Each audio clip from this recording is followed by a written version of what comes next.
আমাদের অভিযোগটা হলো বিদ্যুৎ কর্মকর্তা মহিষকোষার বিদ্যুৎ বন্ধ করে দিতে চাইলো কেন? এটা জনগণের ক্ষিপ্ততা। এই ক্ষিপ্ততার কারণে তার সঙ্গে মারামারিটা হয়েছে। এটা হলো মূল কথা। আর একটা হলো বিদ্যুৎ সব সময় থাকে না।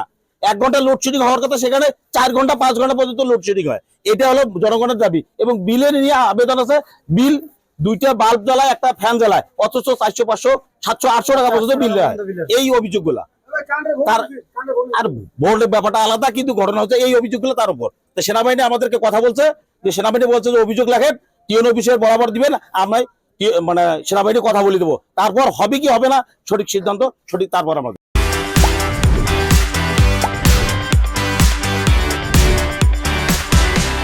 হিন্দু পরিষদে যখন আমি বসিয়েছি, বসে আসার পরে হঠাৎ একজন লোক মানে মানে হঠাৎ দৌড়ে এসে আমার পাশে বসলো, বসে আমাকে বাঁচা।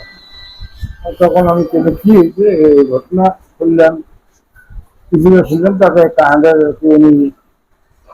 অফিসে সেখানে গেছিল। যাওয়ার পরে সেখানে মাইক ধরেছে, মাইকে ভয়ে এখানে পালে আসছে, আর 2জন মাইক ধরে গেছে। পরে আমি চৌকিদার দেওয়ার পরে তাদেরকে বের করে আমি পরিষদে নিয়ে আসার পরেই তারা থানা অবগত হয়, আর্মি অবগত হয়। তারা আর কি এখান থেকেই তাকে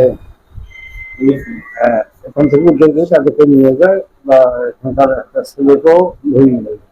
এলাকাবাসী এমনি চিল্লা করছে, এই যে কারেন্ট সম্বন্ধে হয়তো সময় মতো কারেন্ট থাকে না, এই জন্য এলাকাবাসী আর কি তাদেরকে চিল্লা করছে। আমরা এত পয়সা করি, আমাদের কারেন্ট পাই না, আমার ভালোবাসা নিয়ে খুব কষ্ট হয়, এই নিয়ে এলাকাবাসী চিল্লা করছে।